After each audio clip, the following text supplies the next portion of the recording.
Yo, what is up, guys? Calm here, and I am bringing you my first ever actual commentary. I know that I had one earlier, but I'm not going to get into that. I'm just getting into the commentary. So what I'm going to do today is I'm going to tell you guys a really cool story. This is either going to be cool or really stupid. I don't care. It's cool for me. But so there was this one time when I had my friends over, and it was really late at night. My mom was all pissed off because all we were doing was watching movies, TV, playing video games and stuff. So she told us to go outside and entertain ourselves without using electronics. So what we did is we found this flashlight, right? And then we also grabbed one of those like clear beer cups, and we stuck it on the end. And what it looked like is it looked like one of those signal flare things that the guys at the airports use to guide the planes into specific spots and areas. And so it looked like a traffic, whatever they're called, who cares. But so what I did is I also grabbed my dad's motorcycle jacket thing, the thing that reflects light so people can see you at night, and it made me look like I was a construction worker, and I was guiding people to the left. And so I went to the front intersection of my neighborhood, and while my friends were sitting at the corner, they were videotaping me with my own phone. Sadly, I don't have it since I upgraded the iPhone 5S.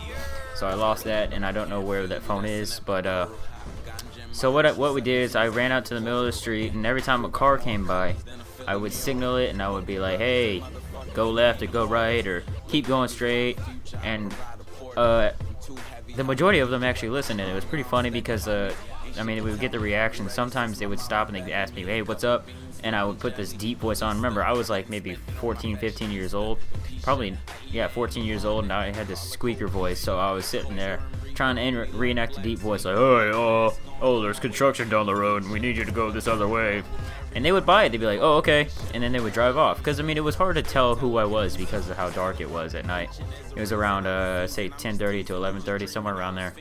So what we decided to do is we decided to keep going on, and around 12 o'clock, midnight time, there was this really big black van that drove up. And so what we did is it was my turn to go out and do it. And so I ran out there, and I started signaling this guy to the left, or his right. And so when he turns the corner, all of a sudden, pow, this big old light flashes in my face. And on the side of the car, from the reflection of the light, I see police. And so I freaked out and I screamed, "Yo, it's the cops!" And I turned and I ran. And so my friends ran to their right, and I ran to the left. So I ran all the way down the street. And remember, I live in this neighborhood where it's not 100% finished. So all the houses are kind of under construction or being sold or not sold or whatever.